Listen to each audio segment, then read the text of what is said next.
Lakeland PBS presents Common Ground, brought to you by the Minnesota Arts and Cultural Heritage Fund and the citizens of Minnesota. Production funding of Common Ground is made possible in part by First National Bank Bemidji, continuing their second century of service to the community. Member FDIC.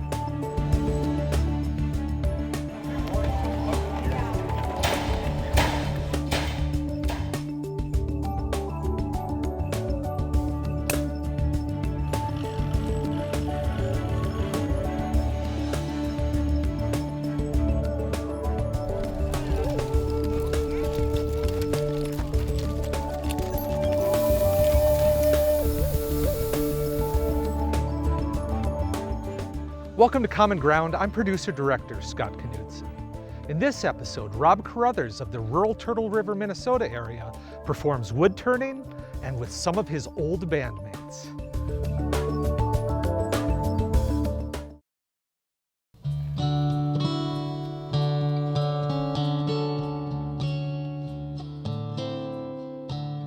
So we're going to start today turning a small walnut log and just give you a little process about what we are going to do in this first step. So we're going to take the log, and it's not big, you'll see it in a second, and we're going to cut it down the center. And a lot of people think that the bowl sort of lives in the top here, but actually the bowl is pretty much based in the side of the wood. So we're going to take the wood, we're going to look at it, see if there's any kind of irregularities or strange pieces on it, identify where a good halfway part is, and we'll create two bowl blanks out of that. So once we have the bowl cut out of there, we'll have two pieces that will look kind of rectangular, and that will be the side of the bark will be out here. At this point, we're going to take a template and we're going to find a circle, and again looking for maybe irregularities that we'll find inside the bowl, and we'll draw a circle in the wood. At that point, we'll take the chainsaw and we're just going to cut off the corners and try to get it as best we can to be somewhat round. At that point, we've created a bowl blank, and we'll take that into the lathe and continue the negotiations with the wood and see what we can come up with. So this is the piece of walnut we're going to start with. It was cut last summer and sat all this winter. I covered it in some wax to sort of slow the drying process, but I noticed we got some cracks and checking. We're going to find a good line in this wood, and I can see that the heart wood is right here. I also noticed we got this knot to this branch that's sticking out. That's going to add some weirdness to this side too. So maybe that's good. We'll just cut it down here. We'll have this small one with the weirdness, and then we'll have this larger one that we can play with today.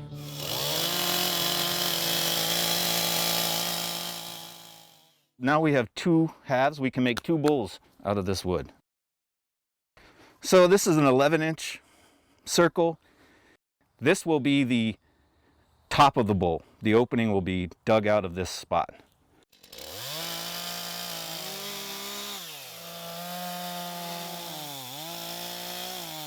We have the rough blank. All right, welcome to my shop. Now what I've done is I've located the center of that circle, generally speaking, and it doesn't have to be perfect. And what we're going to do is attach the faceplate to that. And I kind of use the center as a guide. So I've noticed that the faceplate is kind of sitting a little cockeyed here, just kind of the way I cut it.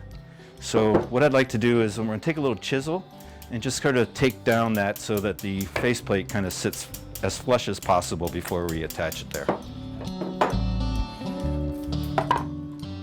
So I'm just going to line the template back up with our mark that we made, just kind of get a rough idea.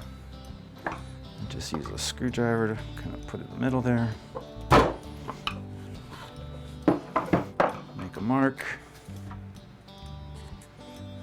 That looks about right.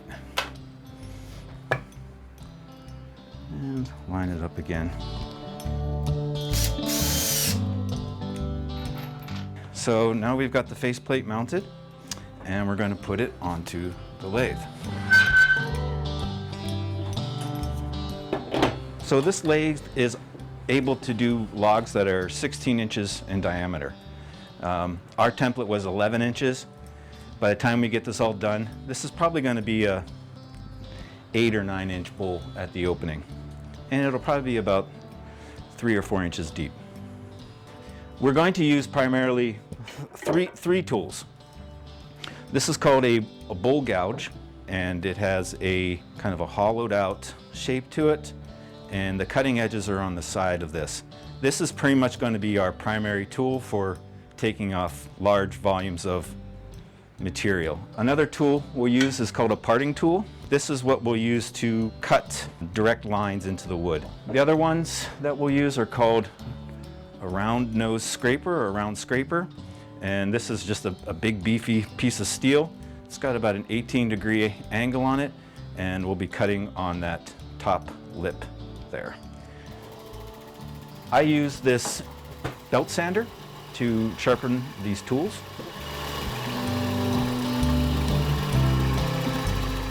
So because this is off balance a little bit,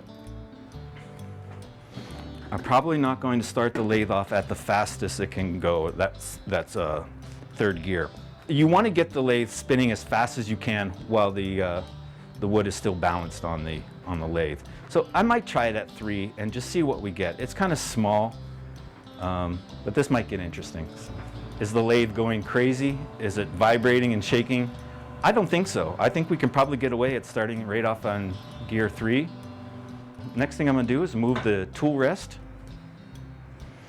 That probably looks like a good place to start. So I'll ratchet down and tie down this, and then also the tool rest I can adjust as I need to. I think that looks probably pretty good. We'll tie that down. When we do this, there's going to be pieces flying everywhere, so it's very important to always wear a face shield. And also, this wood is relatively green. I can turn dry wood too. There's pros and cons to it. I like turning green wood and then drying it in the roughed out shape and coming back later. But I think it's easier to turn, and it's a little more forgiving because it still has some moisture in the wood. So we're going to start at the back and come forward a little bit and just taking out little bite-sized pieces. We frequently start and stop the machine just to sort of check on what we're doing. We can always see some of those rough angles have been sort of taken off, and that allows us to move the tool rest in just a little bit closer. We want to keep that as close as possible. My teacher's name is Dick Casagrande, and he was a friend of my dad's in Rhode Island. So that's how I got started. And when I was visiting my dad last summer, his best friend Dick was like, "What's Rob doing, during the day?" And he's like, "Want to come over and learn how to turn bowls?" We went and cut down a cherry tree and cut it up and really started this process straight from the very beginning. Okay, we're getting closer. We still got some flat part here, so we have to keep turning that down to get rid of that. We'll move the tool rest in a bit over in this corner, and we'll kind of work on the bottom.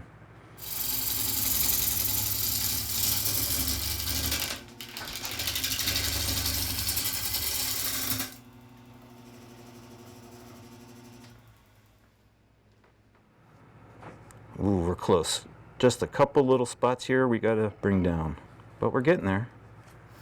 I'm gonna work on this just a little bit more and try to get some of those flat pieces down. The next part we're doing is gonna work on the bottom. It's at this point too where I'm starting to get a sense of what the shape of the piece is going to be. We're going to put this tenon piece on the back so that we have some place to attach that faceplate. It's going to be kind of a smaller bowl. Maybe we'll do something like 3 or 4 inches. We'll do kind of a traditional bowl shape. And I'm going to go in about 1 inch. And the next thing I'm going to do is sort of level off this piece here so that the faceplate has a nice flat surface to attach to.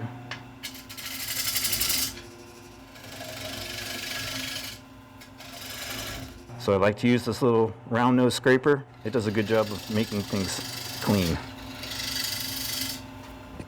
So to help me find center, again, when I attach the faceplate to this, I usually like to draw a couple little circles.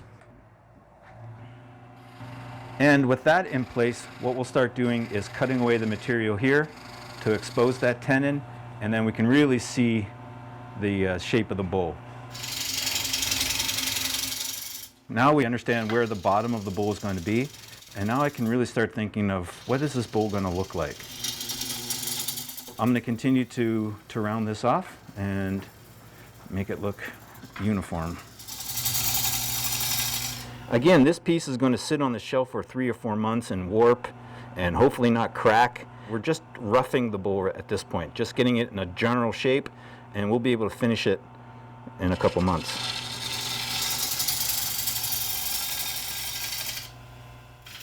So what I'm going to do is get the round scraper, and we'll just kind of smooth this all down, and then we'll flip it over and start working on the inside. We've mounted the faceplate back to the bottom, and we'll reattach it to the lathe.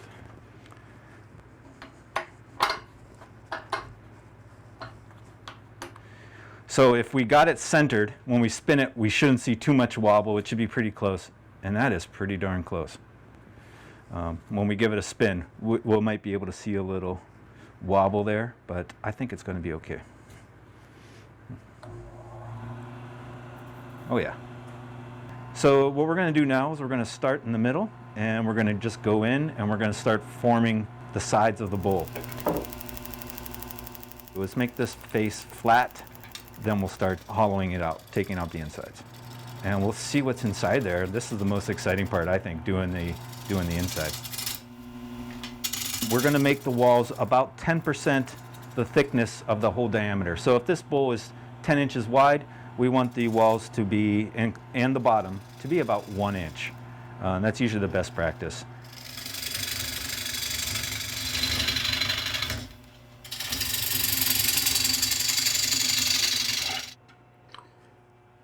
You notice a lot of times I'll come in like this. It's about the approach, the edge that you're using on the gouge to touch the wood, and you'll end up tilting it and twisting it and lowering it down. It's just the kind of things that I've just picked up the feel of doing it. I've never heard anybody say, oh, you got to hold it like this, but you just kind of learn your tool and the wood that you're working with and how it best responds to an approach. If I just went in there fast, it would catch and there'd be drama. So it's just little pieces, you're scraping just the surface of it and working your way down there. Always trying to get the tool rest as close to the wood as possible to sort of eliminate that. Okay, so now we got to be a little concerned about going too deep. We don't want to cut through the bottom. We want the bottom to be 1 inch. Like I said, this thing is going to sit on a shelf for 3 or 4 months until it's completely dry. And so we want to give it enough material so that if it warps and twists or whatever, we can put it back on the lathe and then re-round it again. And we want to have enough material so that we can do that both on the inside and on the outside. We're going to use the parting tool here and spin the bowl, and that's going to put a cut right in the tenon that's going to tell us where the bottom of the bowl is, so that when we take a measurement this way, we'll know how far we have to the bottom of the bowl. I know I want the bottom of the bowl to be about 1 inch thick, so I'll just come up 1 inch. Yeah, it looks about right. And then I'll lock it into place. So now I can put this piece in the center here, and then again eyeball up, and I can go about another 1.5 inches from the inside. Now I have a similar tool that I will use for the outside to sort of determine that inch too. And that's this big caliper. And what this does is I can push this on the bowl here, and whatever the thickness is shows in between the points here. We got about 1.5 inches to go down into the center yet.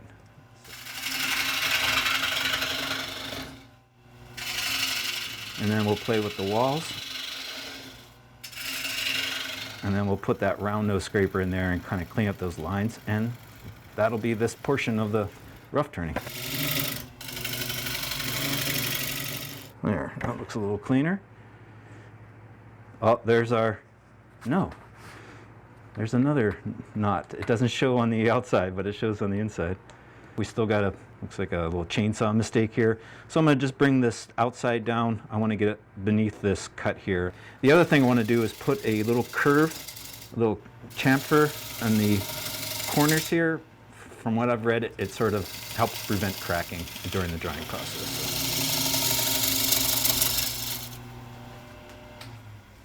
I would call this bowl roughed out and ready to dry. We've got some weirdness going on there with a couple pieces, but I can take it off of here. So we have, that was that piece we saw on the outside. And then there's another piece that's not related to that one over on this side. And it's got a little bit of rot in it too. If I happen to notice pieces that look like it's cracking, or if there's something that's separating, I'll put a little bit of super glue on those pieces of wood before I let it dry, just to sort of bind it and hold it together. So the final process of this rough turn bowl is to dry it. My teacher taught me that he uses an ethyl alcohol solution, a denatured alcohol, essentially grain alcohol, but they add some poison in it so people don't drink it. And I've got a solution of that in here. And so what I'm going to do is stick the bowl in this alcohol bath for a day. I'm just going to let this sit, and the idea here is that the alcohol penetrates into the wood, it dilutes the water, and then draws it out. So we'll let this sit for a day. Tomorrow about this time I'll pull it out, and then I'll wrap this in a paper bag. Before that, I'll weigh this and take a reading on the moisture content and put it up on the shelf. And then every week or 2 weeks I'll come back and check the weight again and check the moisture. And when the bowl has stopped losing weight, or it sort of settles in, then I'll have a good idea that it's done and it can be ready for finishing. Into the bath it goes.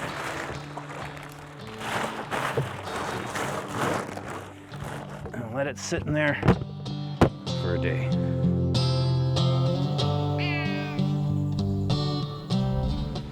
Okay, through the magic of time travel,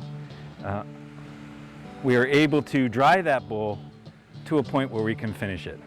Okay, actually, this bowl I did in March of this spring. I've measured it and weighed it. It's ready to be finished. And reattach it to the lathe. So we can see when we spin this, we definitely got some wobble to it from the drying process.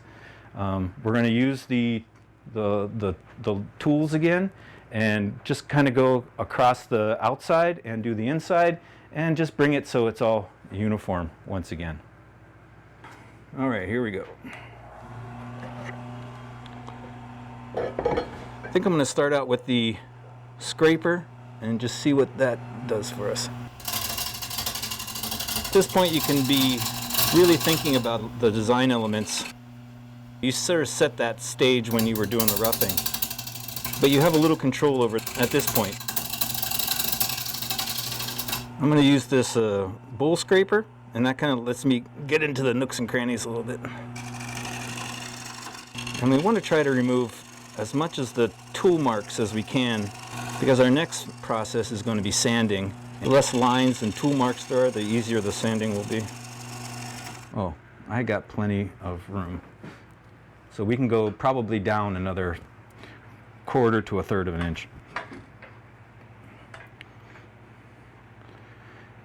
I have made the mistake before of going too far down. That's bad. And I was super bummed when I went too deep. So that's why I always check it with that depth gauge and just kind of make sure I don't do that. So let's do the same thing we just did on the outside with the inside. Frequently stop and check. If you get too narrow, you can ruin the piece at this point. So we don't want to do that.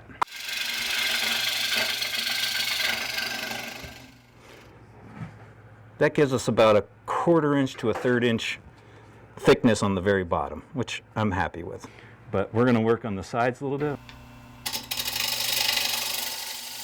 As this outside part starts to get a little thinner, the wood itself is going to vibrate, and it's going to, what they call chatter, and you'll hear that kind of a scream a little bit.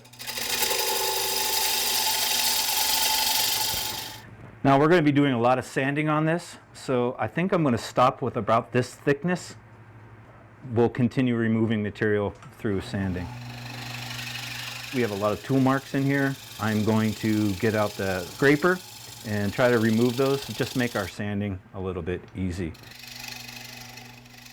Now the last thing I want to do is sort of the profile on the outside here, still a little wobbly from warping, and we'll just sort of clean up the edge here.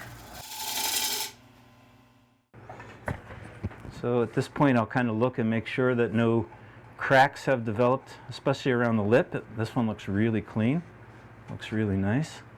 The bottom seems pretty uniform. This little center, there's a little nubbin right there in the middle, but we'll sand that off. We are going to use an orbit sander, and we're going to start with a 60 grit disc. I love sanding. During that process that everything starts to pop. I really enjoy that. But it can be a little tedious, but I can just daydream and let it go.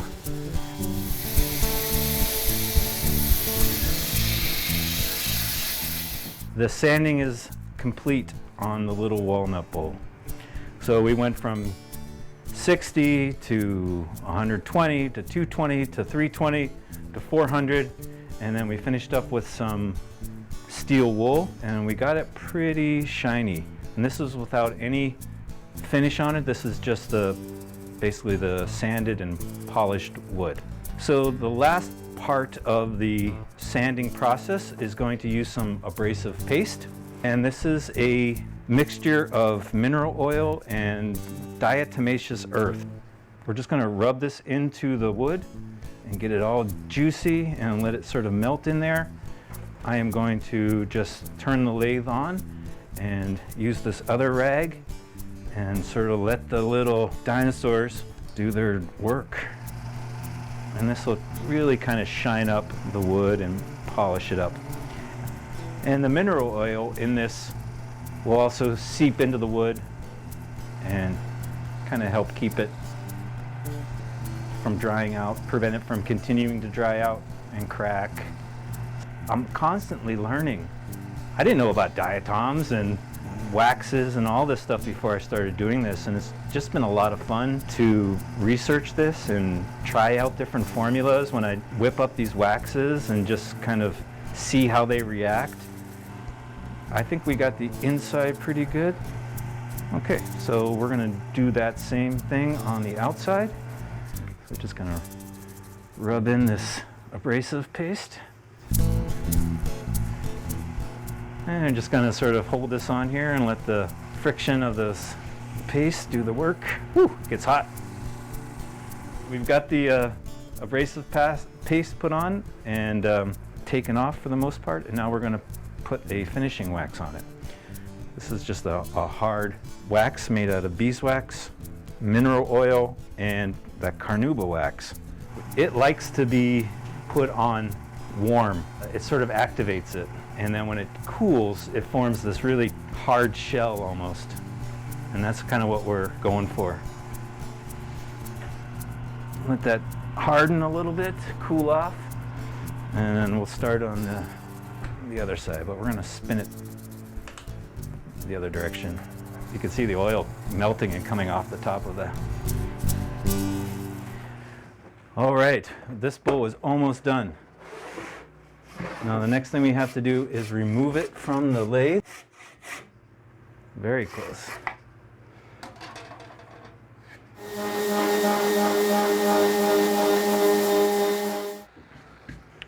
Okay, we've got that to 150, and then I'm going to do a 200. But what I like to do while I'm doing that is get my brand ready. Literally a brand. We're going to heat this up, and usually by the time I get done with 200, the brand is hot enough to use. Let's kind of find the center.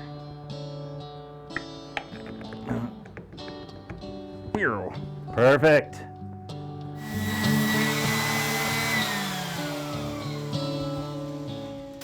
For the most part, this is just sealing the wood and sort of moisturizing that burn. And there is our bowl, Scott. And I'm just starting out on this, so I don't need to be fancy right now. I just need to practice my skills, the basics, and this is more than enough for me to do that.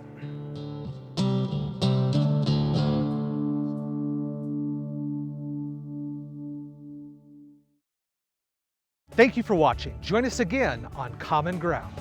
If you have an idea for Common Ground in North Central Minnesota, email us at legacy@lptv.org or call 218-333-3014. To watch Common Ground online, visit lptv.org and click Local Shows.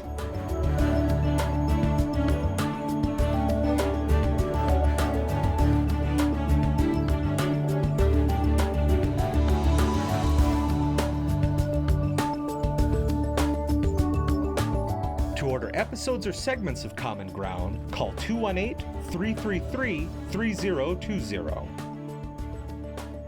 Production funding of Common Ground was made possible in part by First National Bank Bemidji, continuing their second century of service to the community. Member FDIC.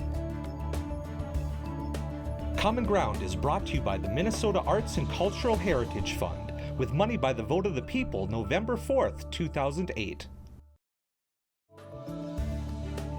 If you watch Common Ground online, consider becoming a member or making a donation at lptv.org.